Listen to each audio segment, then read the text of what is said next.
Every Friday, for 25 years, my husband locked that door. He swore it was government work. I believed every word. Until one day, my 7-year-old son said something that changed everything. Hello, everyone. My name is Meriwether Blackwood. Today, I'm 86 years old. Before I begin my story, I'd like to ask you watching to give this video a like, subscribe to the channel, and tell me in the comments where you're watching from. It helps me continue sharing the lessons I've learned in this long life. The story I'm about to tell still hurts, even after so many years, but perhaps it can help someone going through something similar. It was 1957. I had just turned 18. I was born and raised in Millfield, a small town where everyone knew each other. My parents owned the only general store on the town square. I worked there since I was a little girl, learning to handle numbers and people. I didn't have much education. Back then, a girl from a good family finished elementary school and was ready for marriage, and that's what happened to me. Theodore Blackwood came to our town to work at the local bank. He was 27, from the city, always elegant with his impeccable suits and shiny shoes. He quickly became the talk of the town among eligible young women, tall, with piercing green eyes and a smile that, I now realize, hid more than it revealed. He began frequenting our store, first once a week, then almost daily. He always bought the same things: a pack of cigarettes, a bar of dark chocolate, and a newspaper from the city. He always had a kind word, a discreet compliment. Dad loved talking politics and business with him. "That young man will go far," my father would say. "He has a head for numbers and knows how to treat people." After 3 months, Theodore asked my father's permission to take me to the movies. It was my first real date. We saw The Princess and the Pauper with Audrey Hepburn. He held my hand throughout the film. I thought I might faint from excitement. Our courtship was brief, just 6 months. Theodore was a decisive man. At Christmas, 1956, he asked for my hand in marriage during dinner, in front of the whole family. My mother cried with joy. My father opened a bottle of wine he'd been saving for special occasions. We married in May 1957 in a simple ceremony at the main church. The reception was in the parish hall, decorated with wildflowers my aunts had picked that morning. I wore a white dress my mother and grandmother had spent months sewing. I remember every detail of that day as if it were yesterday. The scent of the flowers, the taste of the wedding cake, the music playing on the record player, and especially the feeling that my whole life was just beginning. Shortly after the wedding, we moved to an old house in the upper part of town. It was larger than we needed, but Theodore insisted. "We'll fill this house with children, Meriwether," he would say. It was a beautiful house, 2 stories with a front garden and a spacious backyard, and it had a basement. Oh, that basement! If only I had known then what I know now. In the first weeks, we arranged the house together. Theodore seemed happy and attentive. We painted walls, bought some furniture, planted flowers in the garden. That's when I noticed something strange. He wouldn't let me enter the basement. "I'm going to turn that space into my private office," he said. "I work with confidential bank numbers. I need a reserved place." I didn't question it. After all, I was raised hearing that a good wife trusts her husband and respects his space. For a week, while I arranged the rest of the house, he worked alone in the basement. I heard hammering, sawing, furniture being moved. When he finished, he always locked the door. A month after our wedding, the routine that would last 25 years began. Every Friday, promptly at 7 p.m., Theodore would eat dinner quickly, take a shower, put on his best cologne, and say, "Meriwether, I need to work on confidential documents for the government. It's only 3 hours, but I cannot be interrupted under any circumstances. Please stay in the bedroom. Never try to enter the basement." At first, I thought it was strange. Why would the government send confidential documents to a bank manager in a small town? Why always on Fridays? Why exactly 3 hours? But Theodore was convincing, talking about responsibility, trust, national security. And I was too young, too naive to doubt the man I had chosen to spend the rest of my life with. Our first child, Ernest, was born in 1958, just over a year after the wedding. It was such a joy. Theodore seemed like the happiest man in the world when he held our son for the first time. He bought presents, hired a girl to help me in the first months, but Fridays remained sacred. Not even the baby's crying could interrupt his confidential work. Cecilia came in 1962, a beautiful girl with chestnut curls like mine and green eyes like her father's. This time, Theodore seemed less enthusiastic. Not that he was a bad father. He was always attentive, present. But there was something different, as if his mind was elsewhere, even when he was physically with us. It was around this time that he started traveling more for work. At first, they were short trips, 1 day, 2 at most, always to the city or to the neighboring town of Meadowbrook, which was larger than ours. Bank meetings, he explained. He would return with gifts for the children, some souvenir for me. Everything seemed normal. Our third and last child, Benjamin, was born in 1975. I was 36 by then. We weren't planning to have more children. It was a surprise for everyone, especially Theodore. I remember his face when I told him about the pregnancy. It wasn't exactly happiness, but concern. Another mouth to feed, more expenses, he muttered. I found the reaction strange. We were financially comfortable. Theodore had been promoted to general manager of the bank years before. Our other children were already grown. One more child wouldn't change our lives that much, but I accepted the explanation. After all, he was the provider, the one who worried about the bills, about the future. And after Benjamin was born, Theodore ended up becoming enchanted with the boy, as had happened with the others. Our life followed its normal course, a family like so many others at that time. I took care of the house and children. Theodore worked at the bank, was respected in town. We attended church on Sundays, had friends over for dinner once a month. And every Friday, promptly at 7 p.m., he locked himself in the basement for exactly 3 hours. Over time, it became so natural that I didn't even think about it anymore. It was just a strange family tradition that we accepted without questioning. The children grew up knowing not to disturb their father on Friday nights. When they asked why, I repeated what Theodore always said. Dad does important work for the government. It's confidential. So we reached 1982, 25 years of marriage. I was 43, Theodore 52. Ernest had already graduated in engineering and worked in the city. Cecilia was in college studying education. Only Benjamin at 7 was still a child. Our life seemed perfect to everyone. We had a beautiful house, well-educated children, respect in the community.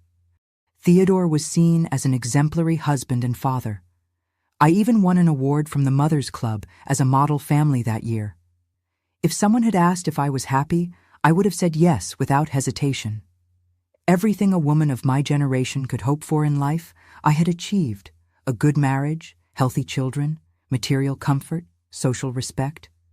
I never imagined it was all built on a lie. A lie that began to crumble on an ordinary Tuesday afternoon when Benjamin came running from the backyard with a story about a woman and 2 children at the corner of our house. A story I didn't pay attention to at the time. How could I imagine that those unknown children carried the same blood that ran through my children's veins? How could I know that the basement held not just confidential papers, but the secret of a double life that had lasted almost as long as my marriage? The truth began to reveal itself slowly, like pieces of a puzzle fitting together. And it all started with those innocent words from my youngest son, which would forever change the course of my life. It was a Tuesday in May 1982. I remember because I had just hung new sheets on the clothesline, those I'd bought on sale at the department store. The sun was strong, typical of those days that announce the still distant summer. Benjamin was playing in the yard with his wooden cars, the ones Theodore carved on those rare Sunday mornings when he didn't go fishing with his friends from the bank. I saw my son suddenly drop his toys and run to the gate. Our house was on a corner, and from there we could see 2 streets. Benjamin had the terrible habit of talking to anyone who passed by, something that worried me. How many times had I warned him about the dangers of talking to strangers, but like any 7-year-old, he forgot my advice minutes after receiving it. I left the sheets to dry and went after him. But when I reached the gate, I only saw my son waving to someone already turning the corner, a woman in a light blue dress and 2 children. That's all I could see from a distance. "Who was that, son?" I asked, fixing his hair that the wind had disheveled. "A pretty lady with 2 children, Mom," he answered with that childlike simplicity. "The girl said I must be their brother. She said, 'Look, Mom, could that be him? Dad said we have a brother.' Isn't that funny, Mom? I already have Ernest and Cecilia. I don't need more siblings." I felt a strange shiver, one of those that run up your spine when something isn't right. But I quickly dismissed the thought. It must just be a misunderstanding. Some family looking for relatives, perhaps. Our town wasn't that small. "Don't talk to strangers, Benjamin." That's all I said, and we went back inside. That night, while serving dinner, I thought about mentioning the incident to Theodore, but he arrived so tired, so absorbed in his thoughts, that I thought it better to wait for another time. And like so many small things over the years, the episode was forgotten, or at least dormant, in some corner of my mind. 3 weeks later, on a Wednesday, Benjamin came home from school more excited than usual. His little eyes were shining in that way that only happens when he discovers something new and fascinating. "Mom! Mom! We have a new teacher at school!" he exclaimed as he dropped his backpack on the kitchen floor, ignoring the proper place I had shown him so many times. "That's nice, son. And what is she like?" I asked, distracted, while preparing lunch. "She's pretty, has long hair like yours, only lighter. And guess what, Mom? She has a picture of Dad in her wallet. I saw when she opened it to give me a gold star for my drawing." I stopped stirring the sauce I was preparing. I felt the blood freeze in my veins. "A picture of your father? Are you sure, Benjamin?" "Yes, I am. It was Dad hugging her and 2 children." I asked why she had a picture of my dad, and she turned all red and closed her wallet quickly. She said I must be confused, but it was Dad, Mom, I'm sure.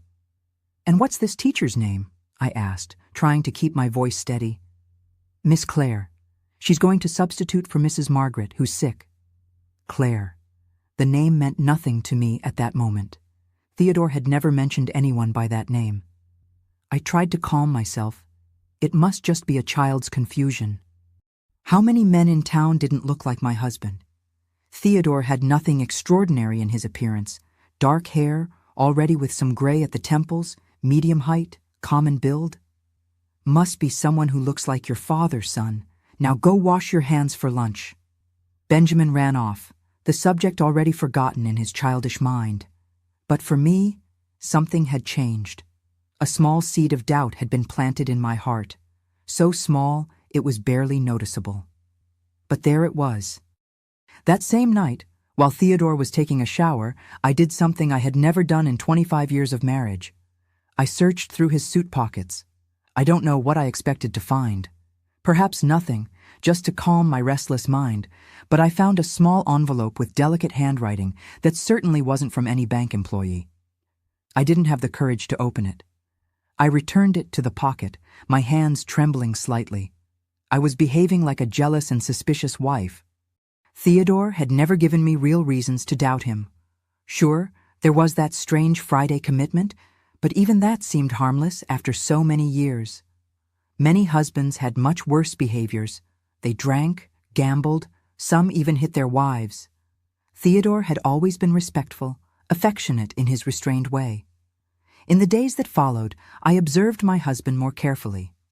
I noticed small details that had gone unnoticed before, how he always checked the phone as soon as he arrived, even when it hadn't rung, how sometimes he went out to buy cigarettes and took longer than necessary, how certain phone calls made him lower his voice to almost a whisper.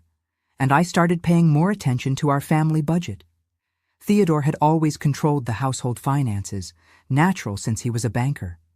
I received a generous allowance for household expenses, but I never questioned where the rest of his salary went. I trusted he was saving for our old age, for Benjamin's future college, which was still to come. But in those weeks of growing doubt, I started doing the math.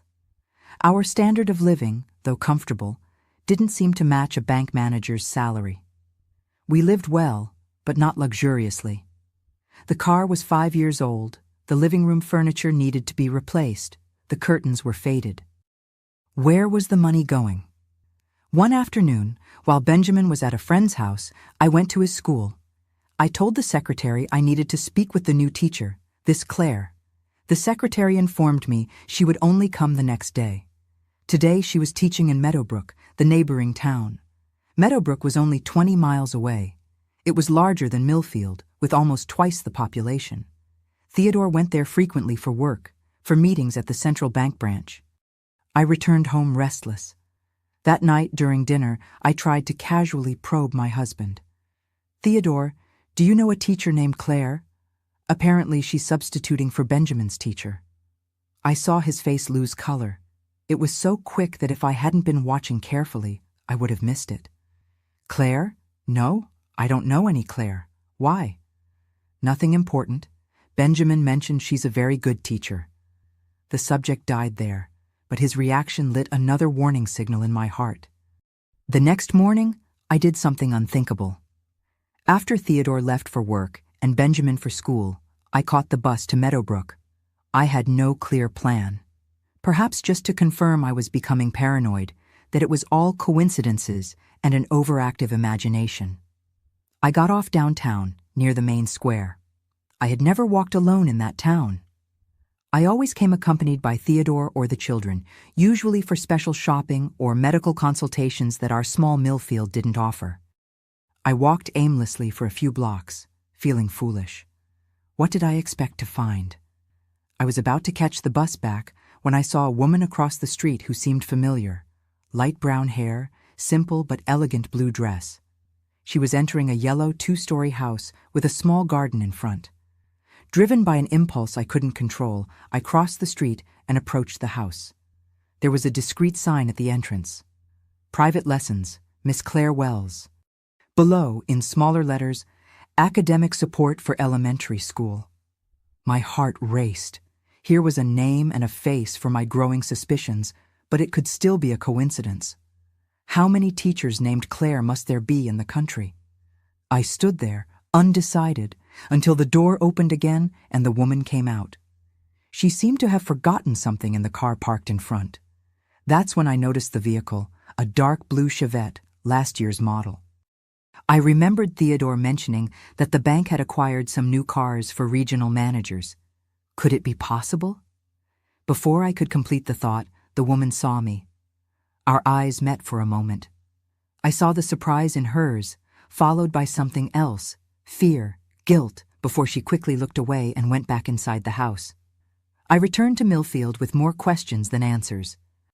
In the days that followed, I continued observing, collecting small clues. A phone bill with several calls to Meadowbrook, money missing from the emergency savings we maintained, the different perfume I sometimes smelled on Theodore's shirts, even after washing.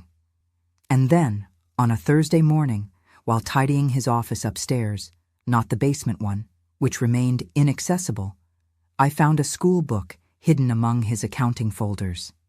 It was a children's literature book with a dedication on the first page. "To Helena, on your 9th birthday. With love, Dad." Helena?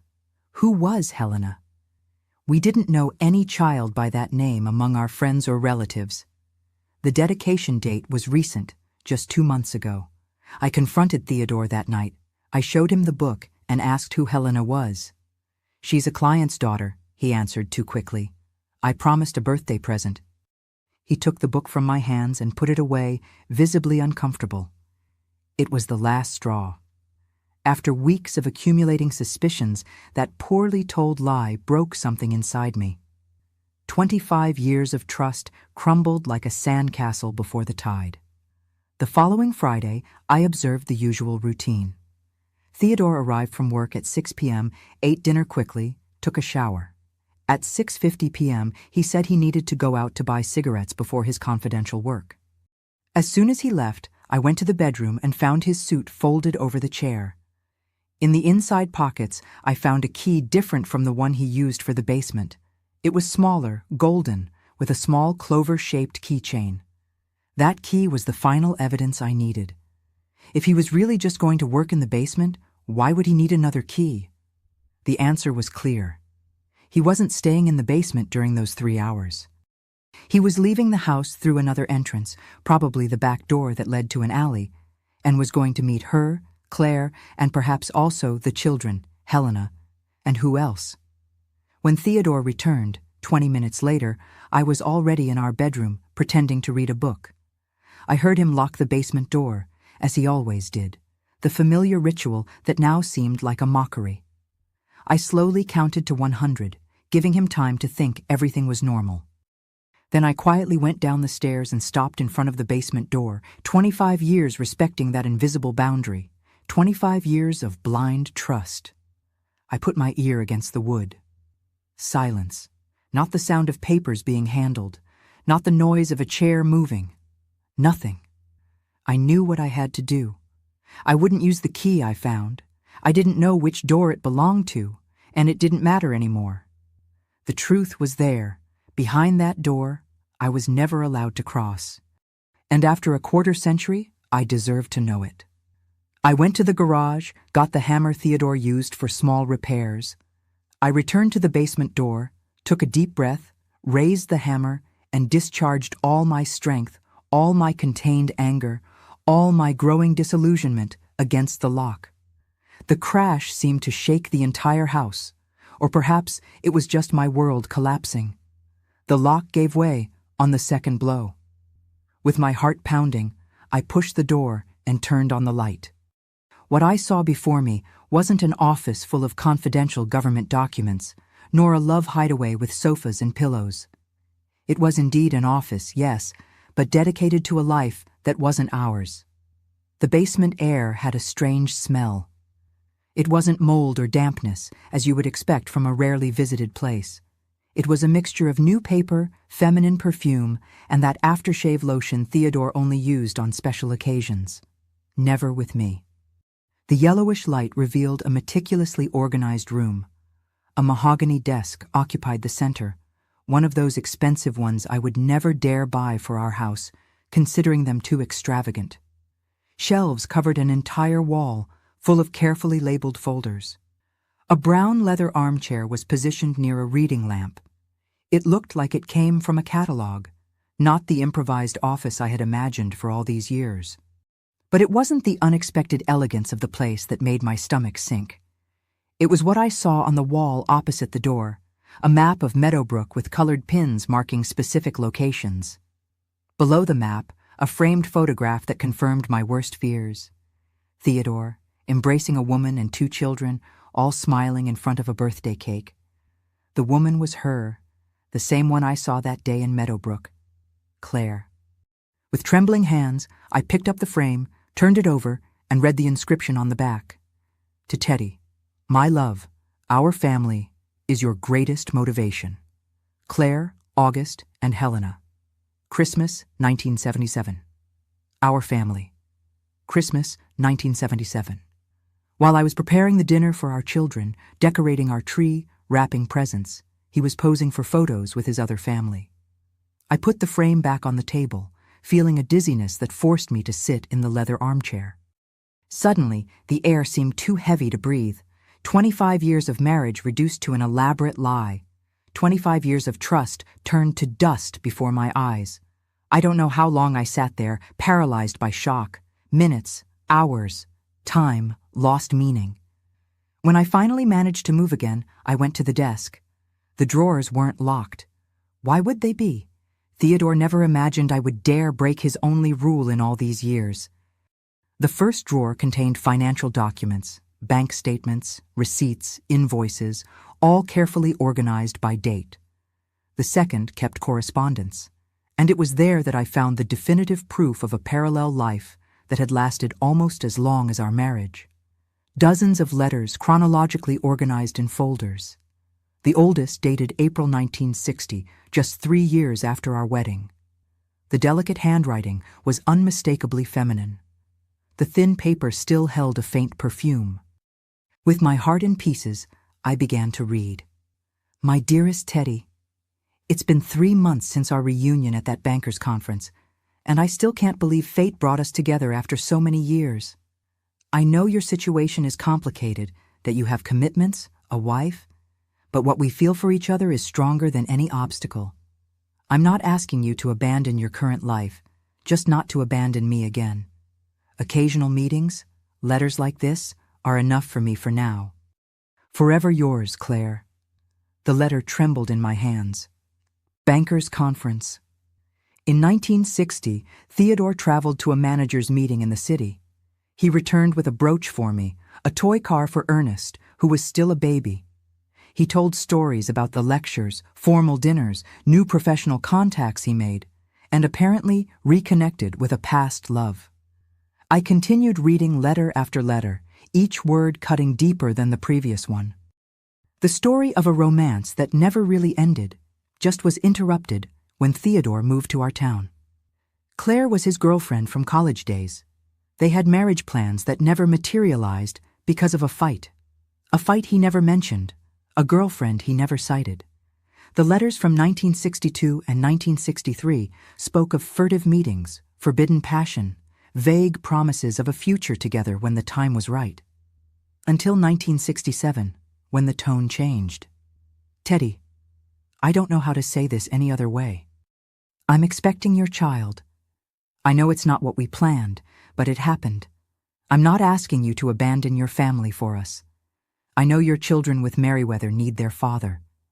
I just want my baby to have your last name, to know his father, even if just in occasional visits. In December that year, August was born. The following letters contained photos of the baby, accounts of his first steps, first words. Theodore not only gave money to support them, he was present in his son's life. A son who was growing just 20 miles away, while our own children rarely saw their father on weekends due to his business trips. In 1970, Helena was born. Another unplanned pregnancy, according to the letters, but clearly desired by Theodore. I saw photos of her as a baby, clippings of locks of hair kept as relics, meticulously chosen Christmas presents, celebrated birthdays, family moments captured in photographs where he smiled with an abandon he rarely showed in our house. Meanwhile, in the letters, Claire pressed increasingly for a resolution. When are you going to tell her the truth? The children need a full-time father. August asks, why do you only appear on Fridays? So that was it. The famous confidential Friday meetings never existed. For 25 years, my husband would leave through the back of our house, get into his car parked in the alley, and drive to Meadowbrook to his other family. And every Christmas, every birthday, every special moment we shared, he maintained a parallel life just a few miles away. The image of Theodore blowing out candles on 2 different birthday cakes, one with me, another with Claire, caused such strong nausea that I thought I might faint. But the worst was yet to come. In a separate folder, I found more recent letters, no longer romantic but practical, correspondence with a lawyer, consultations on division of assets, divorce procedures, and a draft letter to me, dated 2 weeks earlier, that Theodore never sent. Merriweather. After much reflection, I need to confess a truth I've been hiding for many years. Our marriage, despite having produced wonderful children, was never what I truly desired for my life. I've met another woman, another family, who represent my true happiness. I didn't want to hurt you, which is why I postponed this confession for so long. But now, with Ernest and Cecilia already adults and Benjamin growing up, I believe the time has come to follow my heart. I hope that someday you can understand and forgive. I couldn't finish reading. The hypocrisy was nauseating, postponing the confession so as not to hurt me, as if prolonging a lie for 25 years was an act of consideration. I continued searching through the drawers. I found accounting books different from those Theodore brought home. In them, records of money diverted from the bank to support the Meadowbrook house. Small amounts at first that increased over the years. Clients' money temporarily applied for his benefit before being returned. A sophisticated scheme that would never be discovered as long as he occupied the position of manager. What shocked me most was a folder containing information about each of us, me and my 3 children, like an anthropological study of an exotic family, notes on our routines, preferences, habits. Meriwether goes to the market on Wednesdays, always between 9 and 11 a.m. Best time for phone calls. Ernest hates fishing. Don't invite him on trips with that excuse. Cecilia suspects something. Monitor comments. We were pieces in a game he meticulously controlled. Puppets whose strings he pulled from his secret office. And I, the foolish wife, the unwitting guardian of his theater of lies. Amid the searing pain of betrayal, I felt something grow inside me. It wasn't just anger or sadness, it was an icy determination, a desire to regain control. For 25 years, I had lived a life decided by him. Now, finally, it was time to take the leading role in my own story. I methodically organized the letters, financial documents, photographs, placing them in an empty folder I found on the shelf. Evidence that could destroy the impeccable reputation Theodore had built over the years. Proof of fraud, adultery, years of calculated lies. As I gathered these fragments of a secret life, I heard the living room clock strike 10 p.m. Theodore would return soon, thinking his double life was still safe, his secret still untouched. He would return to find an obedient wife who respected his private space for another Friday. I sat in the leather armchair, the folder of evidence in my lap, and waited. The initial anger had transformed into an icy calm. I thought of everything I had sacrificed, studies, dreams, a career of my own. I had dedicated my existence to being a good wife, a good mother, while he built a parallel life with another woman, other children. At 10:25 p.m., I heard the back door open and close softly. Familiar footsteps in the hallway, key in the broken lock. The basement door opened. Theodore's face when he saw me sitting there, illuminated only by the table lamp, was an image I'll never forget. Surprise, confusion, then recognition of the situation. And finally, something I had never seen in his eyes. Fear. Meriwether, what are you doing here? His voice tried to maintain authority but trembled slightly. I didn't answer immediately. I let his gaze scan the environment, noticing the open drawers, the folder in my lap, the turned frame on the table. 25 years, Theodore. 25 years believing in confidential meetings, in government work, in business trips. My voice came out calmer than I expected. 25 years while you built another family 20 miles from here. He closed the door behind him. He didn't deny, didn't try to make excuses. Perhaps he knew it was useless in the face of evidence scattered throughout the office. You shouldn't have found out this way. The same words from the draft letter, now spoken aloud, as if there were an appropriate way to discover a betrayal of 2.5 decades. And how should I have found out, Theodore? Through a cold letter, or waiting until our youngest child grew up so you could decide it was the right time to abandon your facade family? I saw his face pale at the mention of Benjamin. I always thought he had a special affection for our youngest. Now I understood the strange look when he learned of the unplanned pregnancy. He already had 2 children with Claire. He didn't want more responsibilities. It's not like that, Meriwether. I never planned for things to get to this point. Claire was a girlfriend from my youth. We reconnected by chance. One mistake led to another. Then came the children. Spare me the justifications, I cut him off, raising my hand. I read all the letters.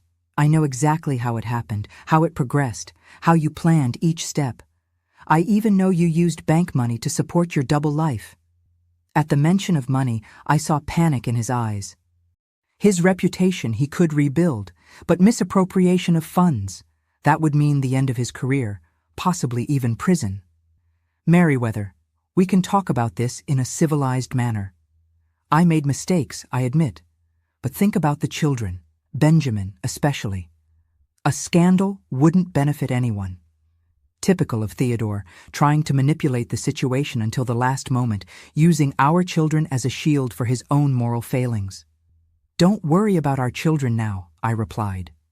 Worry about what you'll tell the bank board when they receive copies of these financial records. It was my first bluff in life. I never considered myself a vindictive person. But at that moment, seeing the panic grow on his face, I felt a bitter satisfaction. For once, I was the one in control. He was the one fearing the consequences of his actions. "What do you want, Merriweather?" His voice was now almost a whisper. "Tell me what I need to do for this to stay just between us." I rose slowly, holding the folder against my chest like a shield. "I want you to leave my house now, tonight. Take only what's necessary. Tomorrow we'll talk about the terms of the divorce." Divorce? He seemed genuinely shocked, as if after everything, he still expected me to accept the situation somehow. But what about our family? The audacity of that question hit me like a slap. Our family? After maintaining a second family for decades? Our family ended the moment you decided to start another one, Theodore. Now you have until midnight to leave. Or else, tomorrow morning, the entire bank board will receive copies of these documents. He stared at me for a long moment, as if trying to assess my determination. He must have seen something in my eyes that he had never noticed before. Resolution. Wounded dignity. The strength of a woman who, at 43, discovered she had always had her own voice. Without saying anything more, he passed by me and went up the stairs. I heard him opening and closing drawers in the bedroom, the sound of suitcases being dragged. 30 minutes later, he was at the front door with 2 suitcases and a defeated expression. "Where will I go?" he asked, suddenly seeming older, more fragile. "To your real family," I replied, holding the door. "Isn't that what you always wanted?" When the door closed behind him, I finally let the tears come. Not tears of sadness for the loss of the husband. That grief would come later, along with anger and all the other emotions that time would bring.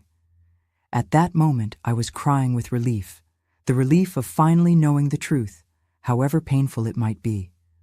I quietly went up the stairs, checking on Benjamin, who was sleeping soundly, oblivious to the storm that had just swept through our family. Tomorrow I would have to explain his father's absence. Tomorrow I would have to begin rebuilding our lives. But that night, lying alone in the bed I had shared with a stranger for 25 years, I made myself a promise. From that moment on, my life would be guided only by truth. No illusions, no voluntary blindness. However difficult the path ahead might be, at least it would be a path I myself had chosen to tread. Dawn brought a strange quietness to our house. Theodore's absence was palpable, as if even the air knew something fundamental had changed. I prepared breakfast for Benjamin, as I always did, trying to maintain an appearance of normality that no longer existed. "Where's Dad?" was my son's first question when he sat at the table, rubbing his sleepy little eyes. How do you explain to a 7-year-old that his father had another family? That those children he saw on the corner weeks ago were indeed his half-siblings? That the substitute teacher was his father's other woman? "Dad had to travel for work," I answered, hating myself for the lie, but knowing the complete truth was too heavy for those small shoulders. "A long trip. We'll talk more about it later, when your siblings arrive." The lie left a bitter taste in my mouth. After discovering 25 years of falsehoods, there I was, starting my new chapter with another untruth, but it would be the last one, I promised myself. A white lie to buy time. That's all. I called Ernest and Cecilia right after leaving Benjamin at school. My voice must have betrayed something, because both promised to come home immediately. Ernest would catch a bus from the city and arrive in the late afternoon.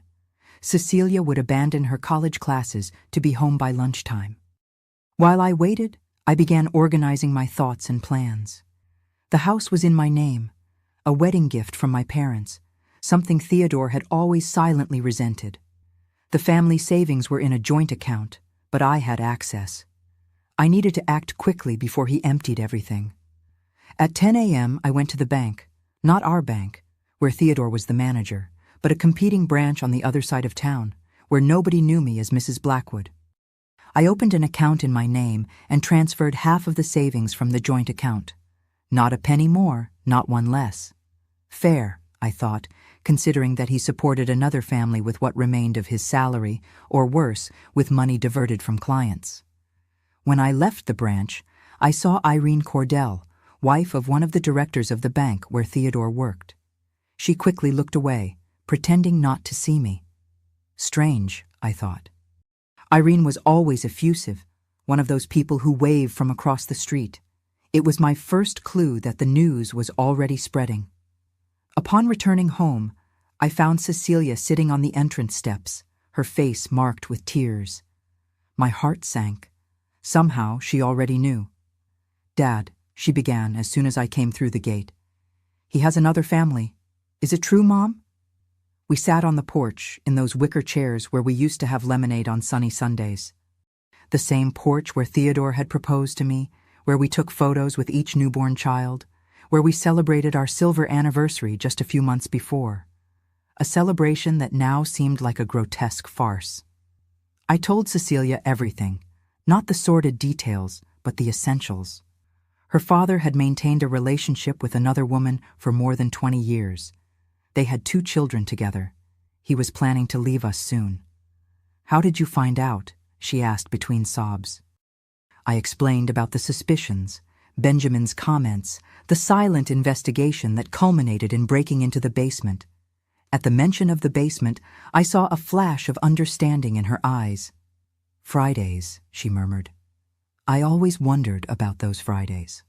Cecilia confessed that at 13, she had tried to spy on Theodore's famous confidential work. She hid in the garden one night just to see him leave through the back and depart in the car. When she confronted him the next day, he invented a story about needing to fetch special documents in another town. He threatened to punish her severely if she mentioned it to me. Frightened, she kept the secret. "Forgive me, Mom," she cried. "I should have told you." I hugged my daughter tightly. It wasn't her fault. We were all victims of the same web of lies. Ernest arrived in the late afternoon, his expression somber, his eyes red. Unlike Cecilia, his reaction wasn't sadness, but contained fury. "Where is he now?" he asked as soon as he came through the door. "I don't know for certain. I imagine in Meadowbrook with them." "I'm going after him," he declared, fists clenched. "No," I cut him off firmly. "That's not how we're going to resolve this. We're better than him, Ernest. We'll act with dignity." That night, the 3 of us, me, Ernest, and Cecilia, talked at length about how to tell the truth to Benjamin and how to rebuild our lives. We decided that I would explain to the youngest in simplified terms that his father had gone to live in another house with other people who also needed him. With time, when he was older, he would know the whole truth. While we discussed these painful plans, the phone rang incessantly. We didn't answer. We could already imagine. The news was circulating around town. Millfield had only 15,000 inhabitants at that time. Secrets didn't last long. The next morning, I confirmed this suspicion when taking Benjamin to school. The looks, the whispers, the conversations that abruptly ceased when I approached. Somehow, everyone already knew. Perhaps some bank employee had seen Theodore leaving with the suitcases. Perhaps someone in Meadowbrook had noticed his sudden move to Claire's house. Or perhaps, this occurred to me with a chill down my spine, he himself was spreading his version of the story, trying to control the narrative before I could do it. Confirmation came in the form of Dora Mitchell, my neighbor and longtime friend.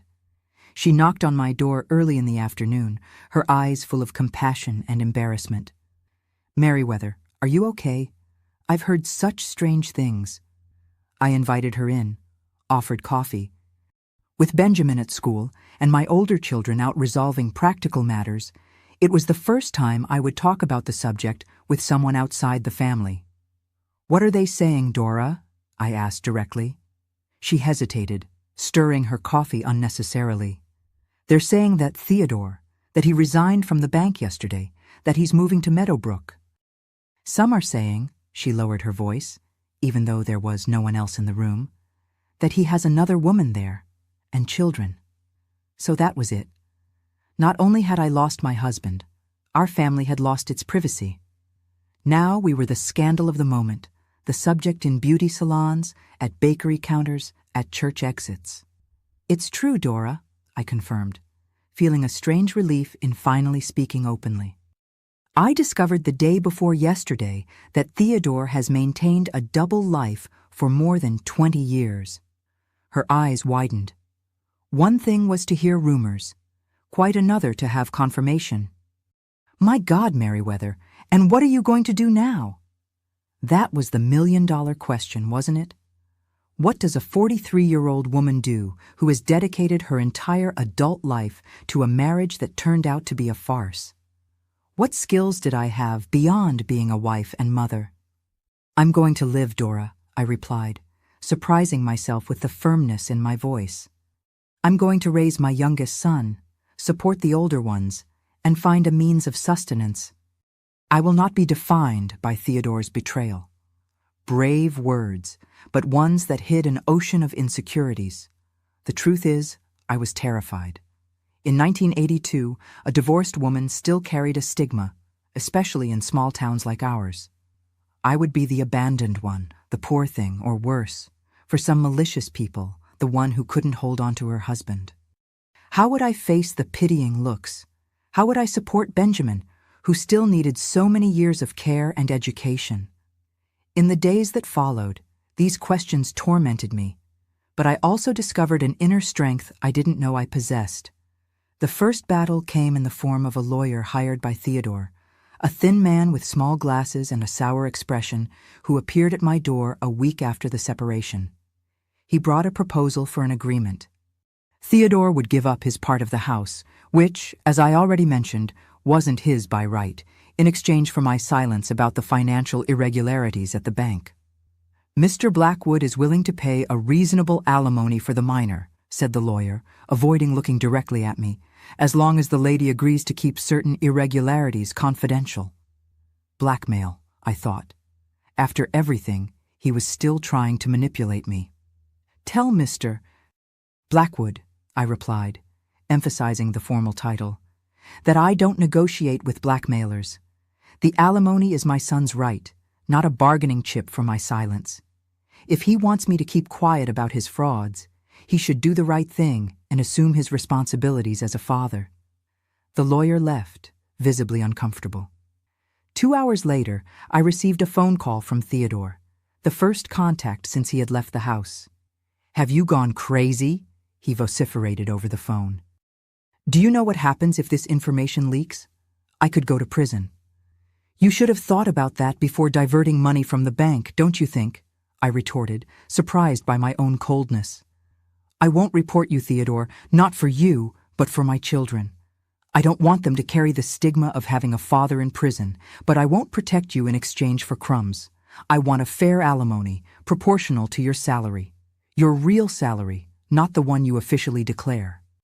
There was a long silence on the other end of the line. "And Claire?" he finally asked, his voice more contained. "Her children? What will become of them if I lose my job?" The audacity of that question left me momentarily speechless. Did he really expect me to care about the welfare of his second family? "They are your problem, not mine," I responded. "You created this situation, Theodore. Now deal with the consequences." I hung up, feeling a contradictory mixture of emotions: guilt for being so harsh, pride for finally standing up for myself, fear of the future, relief for setting clear boundaries. It was as if, at 43, I was learning to use a voice that had always been dormant within me. In the months that followed, that voice grew stronger. The divorce was finalized in record time. Theodore didn't want to prolong the process and risk more sordid details coming to light. I received custody of Benjamin, with supervised paternal visitation rights. The alimony was generous but insufficient to maintain the standard of living we had before. I needed to work. But doing what? My formal education had stopped at high school. My practical skills were limited to managing a house and raising children, nothing the market valued monetarily. It was Cecilia who suggested the solution. "Mom, remember those sweets you used to make for church festivals? Everyone always complimented them. You could sell them." The idea seemed too simplistic at first, but the more I thought about it, the more sense it made. I really did have a talent for confectionery, something inherited from my Italian grandmother.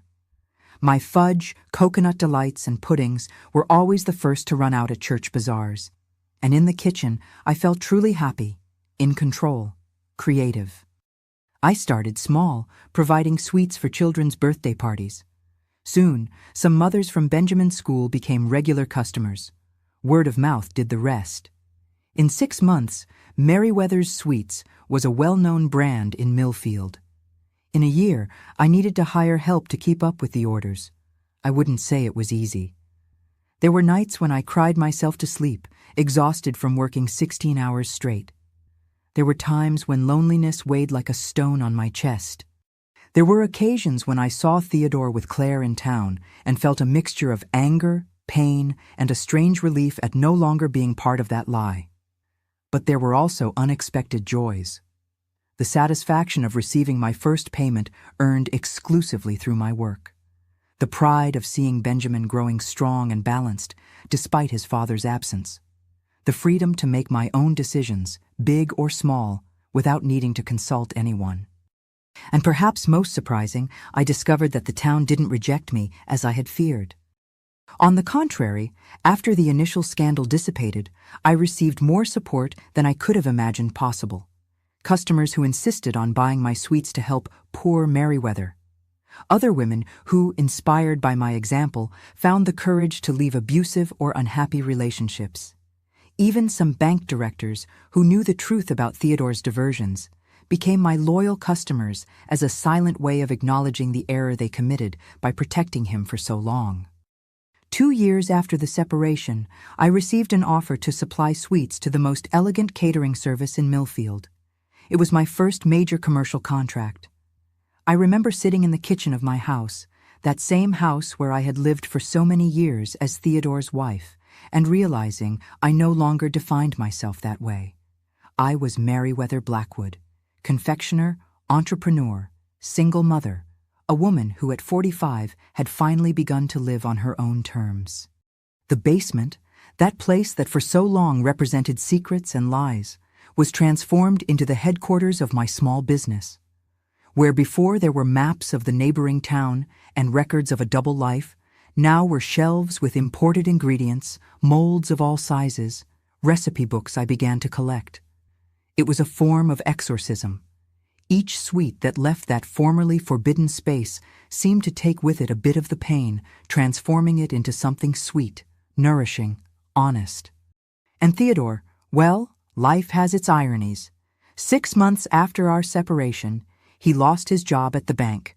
Not because of my denunciation, I kept my word, but because Claire discovered he was maintaining a third relationship with an employee of the bank itself.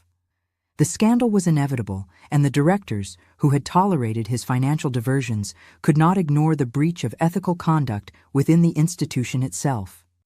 That's when I realized a fundamental truth. People who live by lies rarely change. The betrayal wasn't an isolated mistake, but part of the essence of who Theodore really was. And I, finally free from that web, could breathe without the weight of sustaining an illusion that was never mine. Time passes in curious ways when we rebuild our lives. The days seem endless, but the years fly by. That's how it was for me. Between batches of fudge and cake deliveries, between Benjamin's school meetings and worries about the future, I hardly noticed that we were already in 1987. 5 years had passed since that night I broke into the basement door. My small confectionery business had grown beyond my expectations. From a home kitchen in the basement, Merriweather's Sweets now occupied its own store downtown. I had 3 permanent employees, all women like me, restarting their lives after separations or widowhood. It wasn't a multinational, of course, but it gave me a decent living and, more importantly, independence. Benjamin was now 12, in that complicated phase between boy and adolescent. He suffered from his father's absence, who rarely fulfilled the visitation agreement. Theodore appeared on important dates, birthdays, graduations, always with expensive gifts, as if objects could substitute presents. After the bank scandal, he had moved with Claire to the city, where he opened an accounting office.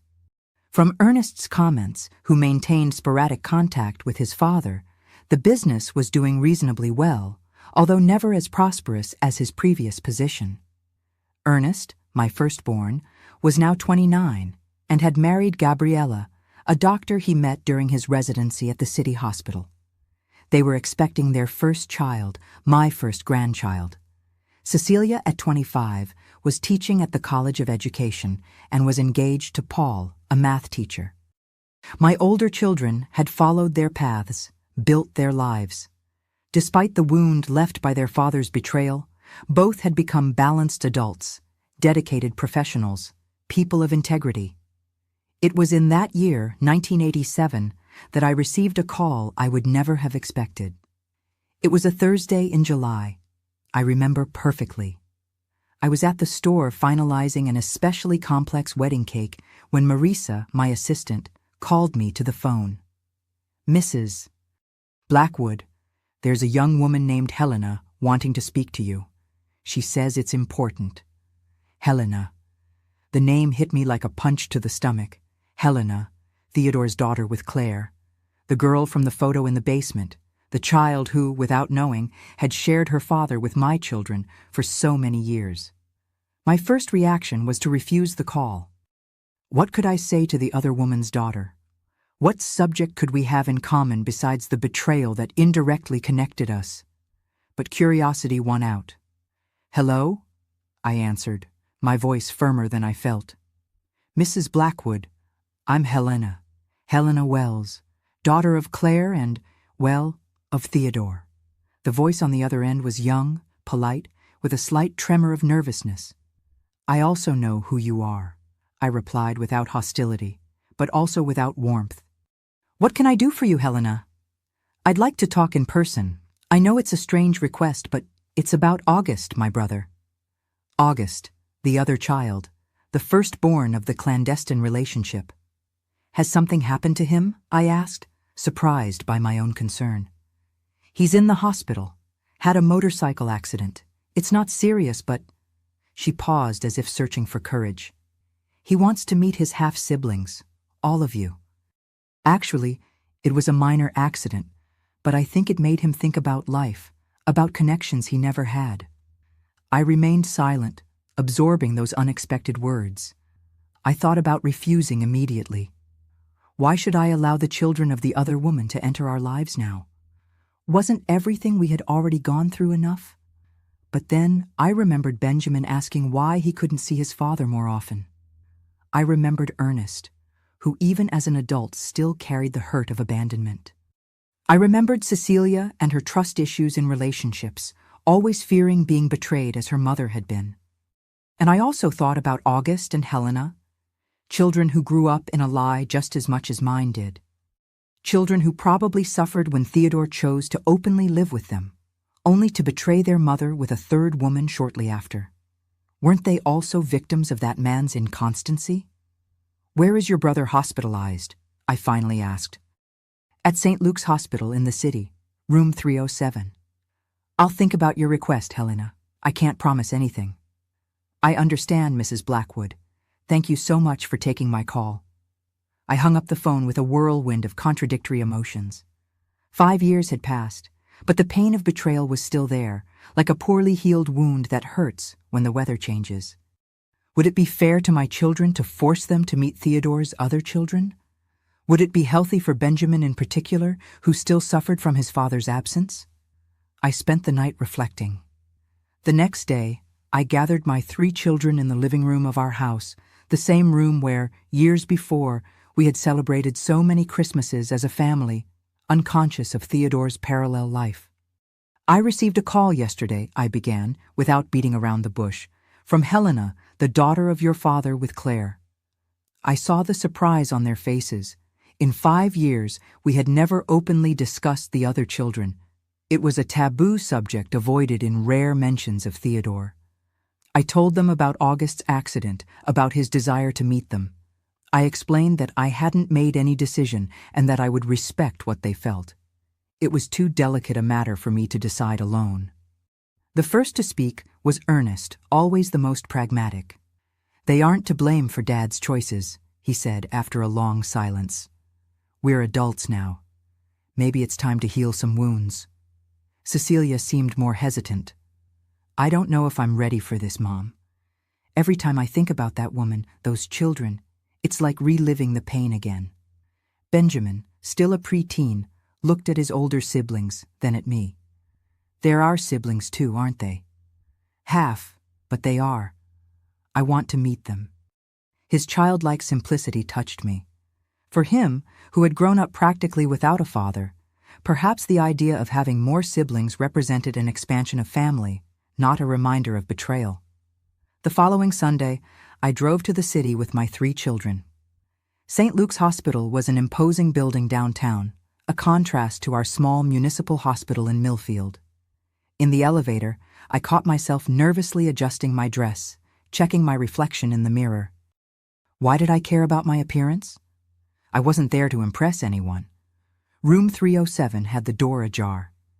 Inside, a young man of approximately 20 was sitting on the bed, his right leg in a cast, elevated by a support. Beside him was a girl I recognized as Helena, older than in the photos I had seen in the basement, but with the same delicate features as her mother. When we entered, both looked in our direction. There was a moment of loaded silence, the kind of silence that weighs tons and seems to last an eternity. "You came," Helena finally said, tears welling in her eyes. "We may be a broken family," I interrupted, "but we are still decent people." August gave a sad smile. "Thank you for coming, especially you, Mrs. Blackwood. I know it must have been the hardest decision." There was something in that young man's sincerity that disarmed my last defenses. It wasn't Theodore there with his lies and manipulations. It was just a young man who, like my children, carried the consequences of a selfish father's choices. The following hours were strange, tense at times, surprisingly light at others. We discovered curious coincidences. August had the same strawberry allergy as Ernest. Helena and Cecilia shared a passion for Russian literature. Benjamin and August had identical musical tastes, despite their age difference. When we left the hospital, something had subtly changed. We weren't friends, much less a unified family, but we had crossed a bridge that had seemed impassable for so long. In the years that followed, the 5 siblings developed their own relationships, independent of Theodore or me. Sometimes August would come to Millfield and have dinner at our house. Helena regularly corresponded with Cecilia, sharing books and impressions about favorite authors. When Ernest had his first child, Helena and August were invited to the christening. Claire and I never became friends. There were wounds too deep for that, but when we met at family events, we managed to maintain a polite cordiality. She too had suffered a betrayal by Theodore after all. We shared that painful experience. As for Theodore, his story didn't have a happy ending. After betraying Claire, he wandered between brief and troubled relationships. The accounting office failed in 1990 during the economic crisis. He tried to reconcile with his children, all 5, but the wounds were deep. He visited them sporadically, always trying to buy affection with expensive gifts, without understanding that lost time has no price. In 1995, I received a call from Helena. Theodore had suffered a massive heart attack at 65. He had died alone in his one-room apartment on the outskirts of the city. The neighbors only noticed his absence 3 days later. The funeral was a strange moment. There we all were, me, my 3 children, Claire, August, and Helena, united by the man who in life had done everything to keep us separate. Looking at that simple coffin, I felt a mixture of emotions that I could never fully name. It wasn't hatred or love. Perhaps it was just understanding that Theodore, despite everything, was just a deeply flawed man, trying to find happiness in the most misguided way possible. The years continued to pass. My confectionery prospered, becoming a reference in the region. Benjamin graduated in gastronomy, gradually taking over the family business. Ernest and Gabriella gave me 3 grandchildren, Cecilia and Paul, 2. Even August and Helena, whom I always considered Claire's children, ended up becoming part of my story. August married a distant cousin of Ernest's, another curious irony of fate. Helena became the godmother of Cecilia's youngest daughter. And I, at 86, looking back, see that night when I broke into the basement door wasn't the end of a story, but the beginning of another, a story of reconstruction, of self-discovery, of forgiveness, not for Theodore, but for myself, for all the years I chose not to see, not to question, not to live fully. The basement, which for 25 years represented secrets and lies, became the cradle of my financial independence. The betrayal that could have destroyed me became the catalyst for a more authentic and fulfilling life. The children of the other woman whom I so feared ended up enriching our fragmented family. I don't romanticize suffering. I would have preferred 1,000 times to have had an honest marriage from the beginning. But if there's one lesson I learned in my long life, it's that we don't control what happens to us, only how we react to it. I broke down that door more than 4 decades ago, not just to discover the truth about my husband, but to free myself from the invisible chains I had helped forge. And in the process, I discovered that the real prison was never the fraudulent marriage or the small town with its judgments. It was the fear of living on my own terms. So, if you're watching this story, perhaps facing your own locked door, your own unrevealed secret, remember, the truth may hurt like hell at first, but the freedom that comes afterward, oh, the freedom is worth every tear shed, every sleepless night, every painful new beginning, because in the end, it's not the years of suffering that define our story, but the moments of courage when we choose the truth, however uncomfortable it may be. And in that choice, we discover not just who we really are, but who we can become. If this story touched your heart, please leave a like, subscribe to the Grandma's Diary channel, and turn on notifications so you don't miss any of my life stories. Share in the comments where you're watching from, and if any part of my journey resonated with your own experience.